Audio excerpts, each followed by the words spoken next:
Bonjour amis cancer, je suis heureuse de vous retrouver pour ces énergies du mois d'avril. Un petit peu tardive, je vous prie de m'en excuser.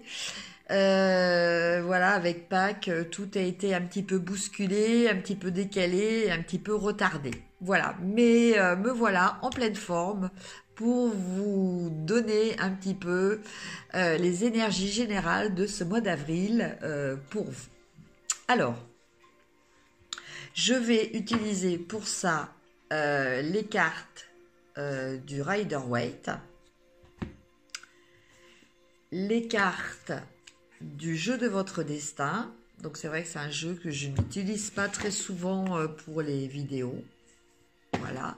Et au final, j'ai ressenti la nécessité, enfin on m'a fait ressentir la nécessité de vous indiquer quel animal totem pouvait vous guider, donc avec les cartes de la médecine. Voilà, alors on va commencer, amis cancer, avec le domaine professionnel. Donc avec le Rider-Waite.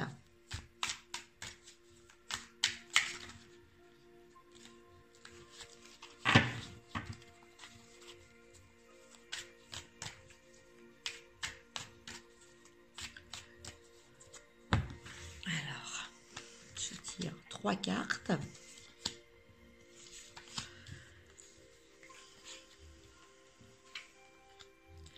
Alors, là, nous avons le 7 d'épée, le monde et le 10 de denier.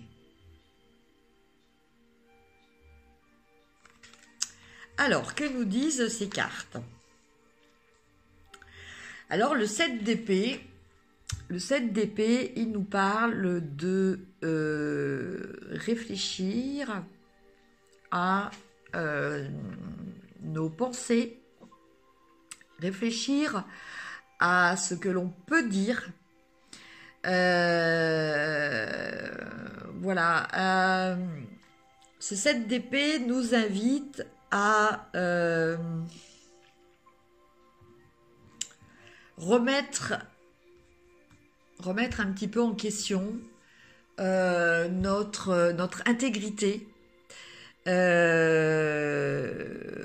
aussi bien au niveau de nos pensées que au niveau de nos mots, au niveau de notre expression, au niveau de ce que l'on peut dire.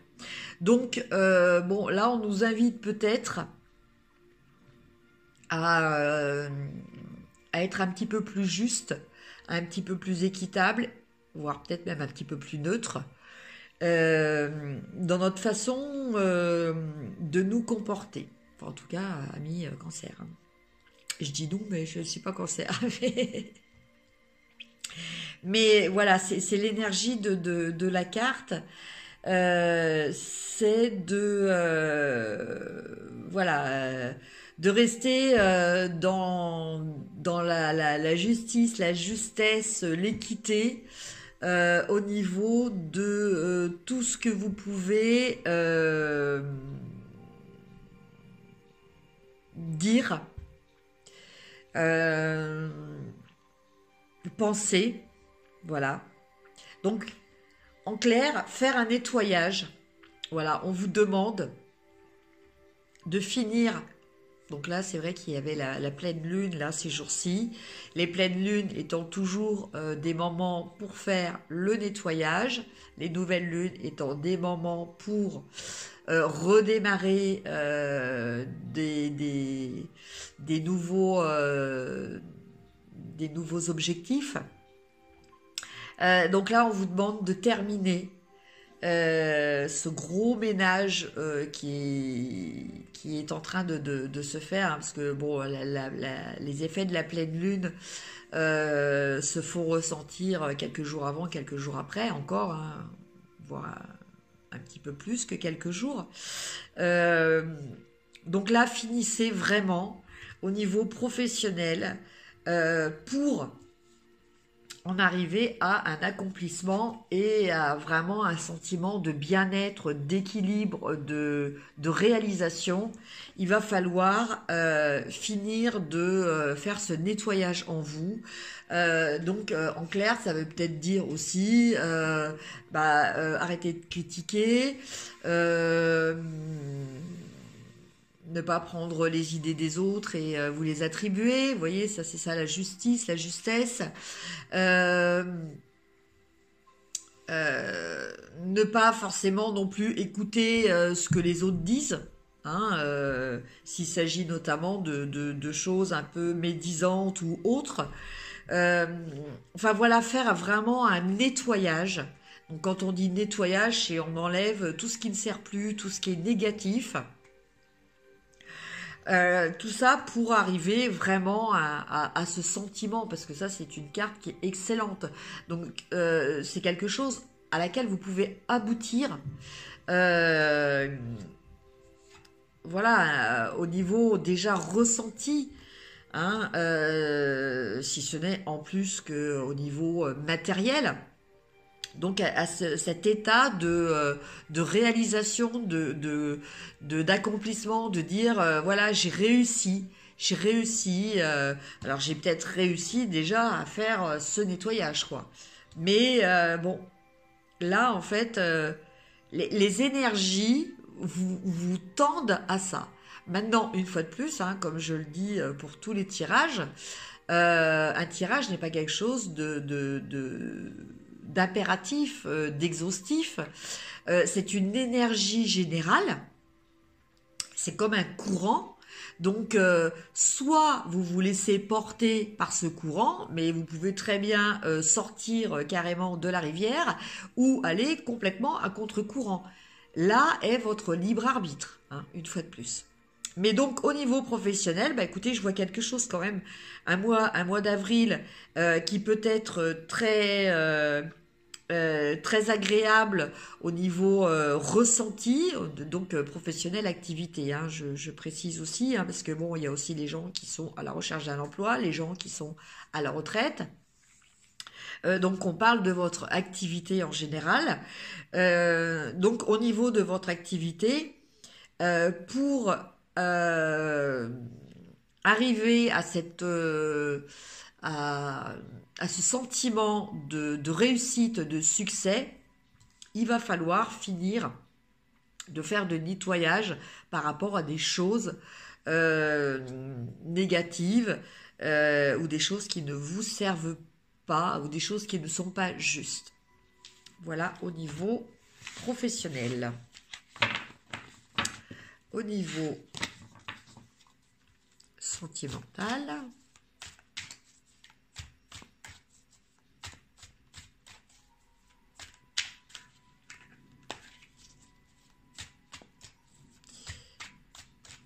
bon, je regardais s'il y avait une carte qui voulait sauter, mais non.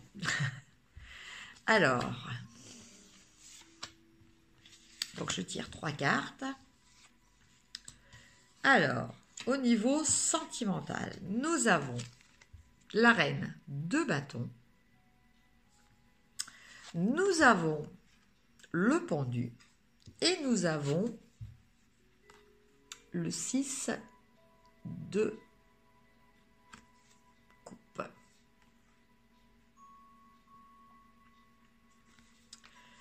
Alors, que nous disent ces 3 cartes? Pour vous, amis Cancer.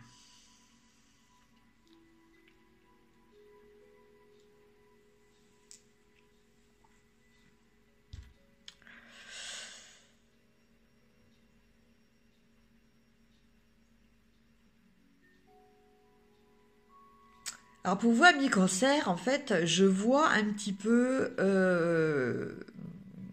une transformation aussi au niveau, donc à chaque fois je dis sentimental, mais c'est affectif. Parce que sentimental, c'est vraiment le domaine plutôt amoureux, alors que l'affectif, ce sont les 3 domaines. Donc là, c'est un tirage pour les 3, enfin, les 3 secteurs affectifs, c'est-à-dire soit familial, soit amical, soit sentimental, amoureux. Donc là, au niveau affectif. Euh, je ressens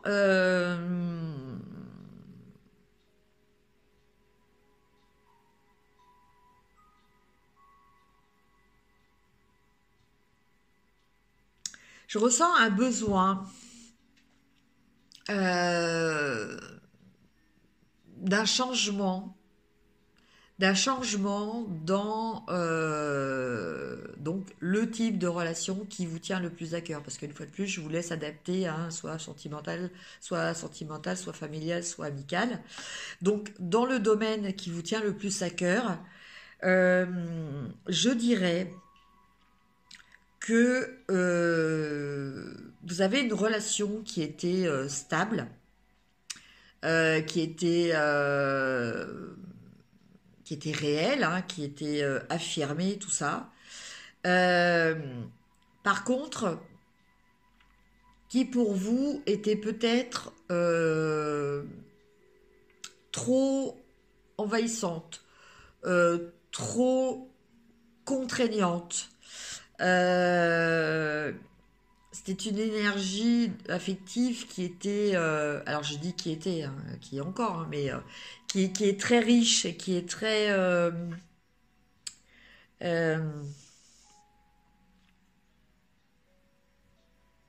comment dire, créatrice, productive. Et en fait, en ce moment, vous avez besoin de vous mettre un petit peu en stand-by. Alors, cette relation, évidemment, comme elle est très intense, qu'elle est assez passionnée, on va dire, bon, elle vous demande aussi, en réponse, beaucoup d'énergie de votre part pour y répondre et pour l'alimenter. Et je pense que là, vous arrivez à un stade dans ce type de relation où euh, vous avez besoin de vous recentrer un petit peu sur vous. Donc, vous avez envie de relations plus légères. Voilà, de relations plus simples, euh, de relations plus... euh,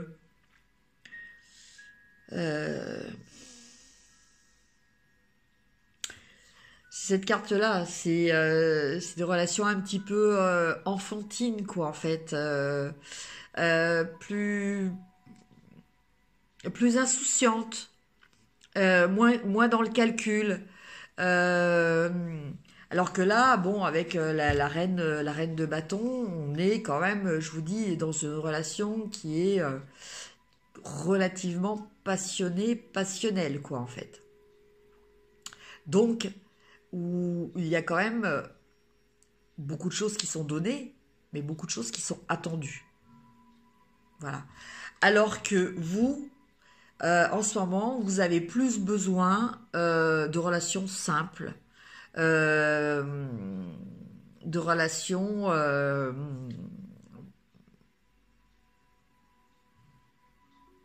alors, je parle pas de relations moins vraies. Je vous parle de relations plus... avec moins d'attente, en fait. Voilà.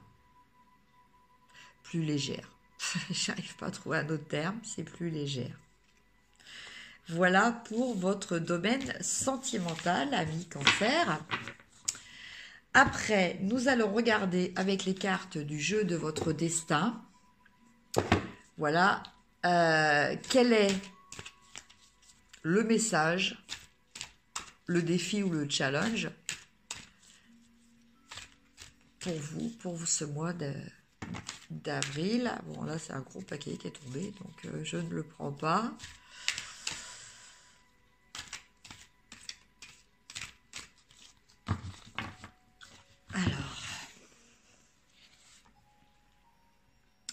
Alors, nous avons le féminin.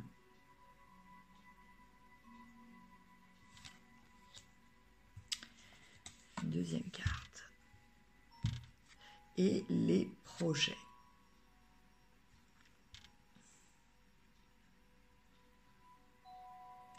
Alors, le féminin, acceptez-vous comme vous êtes. Et les projets, n'oubliez pas que les réussites impliquent aussi des risques.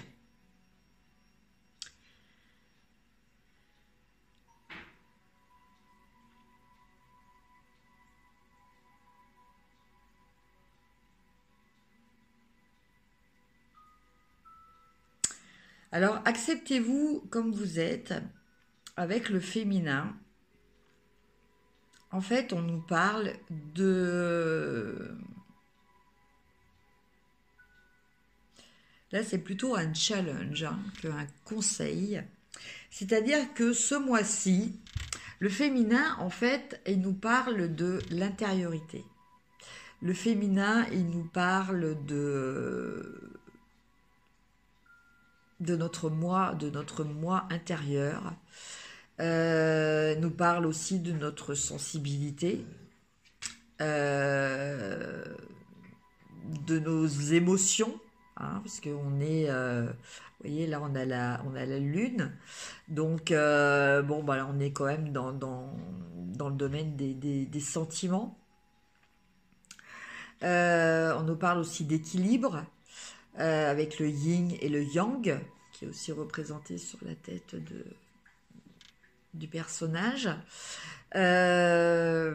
Donc pour ce mois d'avril, je pense que une chose qui est importante, c'est de ne pas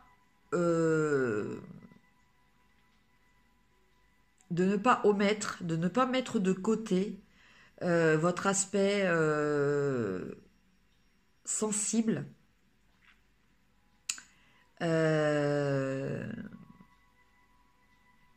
et d'intérioriser les choses, d'appréhender les choses en les intériorisant. C'est-à-dire par rapport à des situations, par rapport à des gens,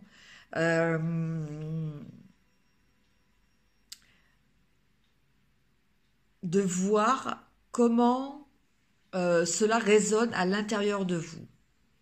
Voilà. De réfléchir, à comment cela résonne, cela vous parle au niveau, en tenant compte justement de votre sensibilité, de votre cœur.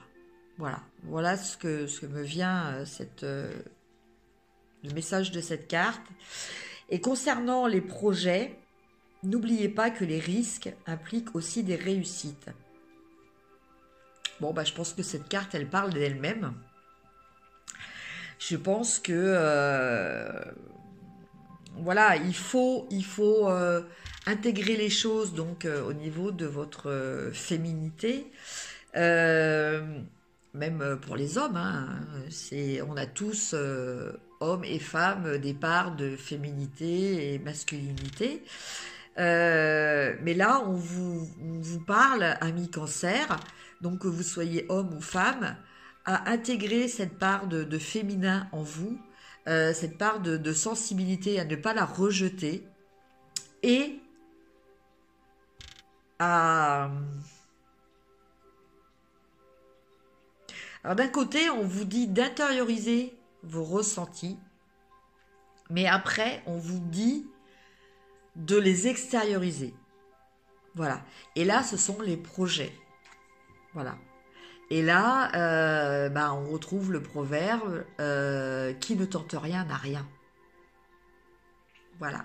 Donc, c'est un petit peu le challenge et le message que l'on vous donne. Alors, je vous laisse une fois de plus l'appliquer. Vous êtes les mieux placés pour savoir à quel domaine, à quel secteur de votre vie s'appliquent ces messages challenge. Et maintenant, nous allons voir la carte de l'animal totem qui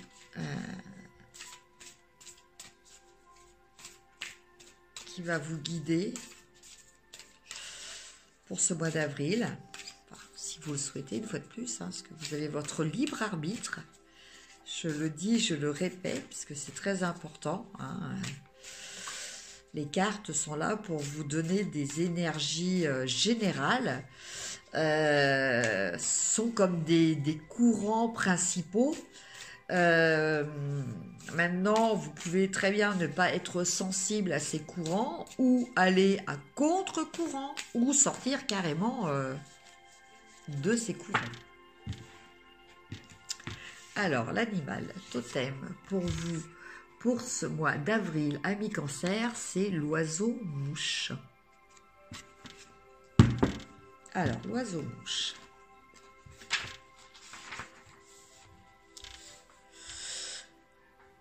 Alors, on associe l'oiseau-mouche à la région Ghost Church. Excusez-moi de la prononciation, hein. Ghost Church. Cette religion... Ah, c'est une religion, excusez-moi. Alors, je recommence tout parce que j'ai lu de travers, excusez-moi. On associe l'oiseau-mouche à la religion Ghost Church. Cette religion prônait qu'un certain rituel dansé de façon prononcée amènerait le retour des animaux et de la disparition de l'homme blanc. Alors le peuple animal connaîtrait de nouveau la joie des anciennes coutumes. Dans la tradition maya, l'oiseau-mouche est lié au soleil noir et au cinquième monde. Cet oiseau peut nous fournir la médecine qui apportera la solution aux contradictions de la dualité. Par son chant qui vibre de joie pure, le colibri éveille les fleurs de médecine.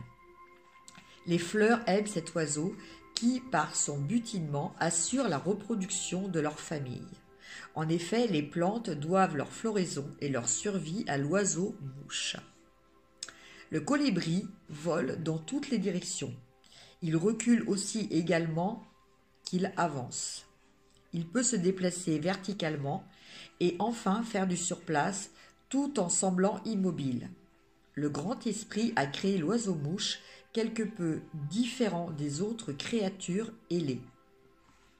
En raison de leur qualité magique, on utilise depuis des millénaires les plumes d'oiseau-mouche pour en faire des amulettes d'amour. On dit que le colibri réussit mieux qu'aucune autre médecine à faire naître l'amour et que ses plumes ouvrent les cœurs. Sans un cœur ouvert et plein d'amour, nul ne peut goûter le nectar et le bonheur suprême de la vie. Pour nos cœurs, pour nos sœurs et les frères colibris, la vie est pure délice. Ils s'envolent prestement d'une fleur à l'autre, goûtant chaque essence et reflétant chaque couleur. Si vous participez à la médecine de l'oiseau-mouche, vous aimez la vie et ses plaisirs. Votre présence apporte la joie aux autres. Vous réussissez et vous réunissez surtout les gens et les liens ainsi créés, et cela fait ressortir ce qu'il y a de meilleur dans chacun d'eux. Vous savez d'instinct où réside la beauté et, de près ou de loin, vous poursuivez votre idéal, cheminant avec aisance dans un bel environnement et aidant les autres à goûter le succulent nectar de la vie. L'oiseau-mouche détient l'arc de beauté où s'inscrivent des fleurs d'or et d'argent, des perles et des pierres précieuses. La laideur et la rudesse répugnent au colibri. Il s'enfuit devant la discorde et le manque d'harmonie. Si l'oiseau-mouche a virevolté jusqu'à vos cartes, apprêtez-vous à résonner d'un rire tout à fait musical et à jouir des nombreux dons du Créateur. Laissez tomber vos jugements et détendez-vous, sans aucun doute, en se posant vivement, ici, là, partout, l'oiseau-mouche fera surgir l'esprit dans tous ses éclats. Préparez-vous à de curieux élans d'énergie qui feront chavirer tous vos sens et vous donneront le vertige. L'oiseau-mouche entend une musique céleste et il harmonise son rythme. Le colibri peut vous inviter à un musée d'art ou un concert. Cet oiseau étreint avec énergie l'enthousiasme le plus élevé. Face au colibri, la délicatesse est de mise parce qu'il est porteur d'une médecine fragile qui ne comprend probablement rien aux affaires mondaines. Le colibri vise la beauté. Il a pour mission de répandre la joie, sinon il court à sa perte. En effet, l'oiseau-mouche ne tarde pas à mourir si on le met en cage ou si on l'attrape ou si on l'emprisonne. Suivez votre frère colibri et vous serez bientôt transporté de joie. Vous ressentirez un renouveau magique qui transformera votre vie. Voilà pour l'énergie de l'oiseau-mouche. Pour vous, amis cancer. Bon, j'ai un petit peu bafouillé pendant la lecture, je vous prie de m'excuser. J'espère que ce tirage vous aura apporté quelques lumières. Si cela vous a plu, n'hésitez pas à liker et à partager. Je vous souhaite un bon mois d'avril et je vous dis à très bientôt. Merci, au revoir.